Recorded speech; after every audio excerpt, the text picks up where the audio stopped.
State and federal officials announced a plan to reopen Lahaina schools this semester. Yeah, our Casey Lunn is live in West Maui this morning. And Casey, they're also building a temporary school site, right? That's right, and we're talking, Steve and Grace, about King Kamehameha III, that elementary school that was brought to rubble on August 8th during the fire. The plan is to build a temporary site, and we'll bring you down here after this bus passes below the Kapalua Airport. You can see behind me some of that work already beginning. This is already going to be a site for Pulelehua, a mixed-use community. We'll talk a little bit more about that in just a moment, but you can see they're beginning that work, working with the Army Corps of Engineers to build that temporary site, again, below the Kapalua Airport. But we're also sharing the plan for the other schools that are still standing in Lahaina, like Lahainaluna High.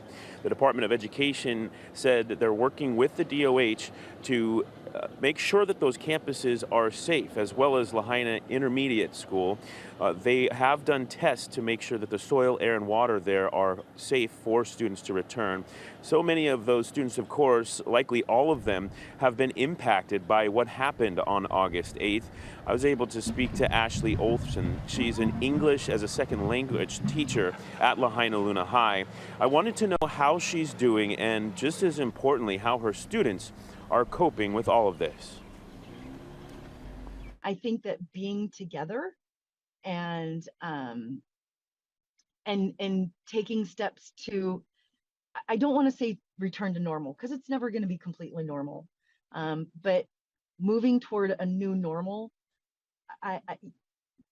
there really is no other option than to make it work.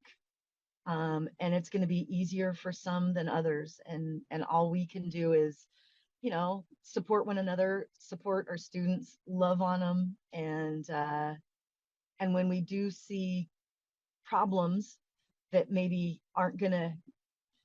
when we see problems that are bigger than what we can handle, that's where we hopefully have counseling support from trained professionals that can step in and work with those students. And the DOE says that they will have that support. Now, the last day for Lahainaluna High students at their temporary site, Kulani High School, will be September 4th. They have been there since September 14th. Their last day is right before spring or fall break. And on October 6th, teachers will have a planning and work day without students. On October 9th through 13th is fall break. On the 16th, that is when students return to Lahainaluna High School, their home campus. And on the 17th, intermediate students will return to Lahaina Intermediate School campus. Superintendent Keith Hayashi said this about students and families who may not be ready. He said that they will continue to keep those distance learning options and other locations in other parts of Maui. I also asked Ashley, though, how she feels about the DOE and how it's handling this crisis. I think that the DOE is getting better. There was a lot of room for improvement. And I think that they finally started listening. They finally started not just listening, but heeding the cries of the community.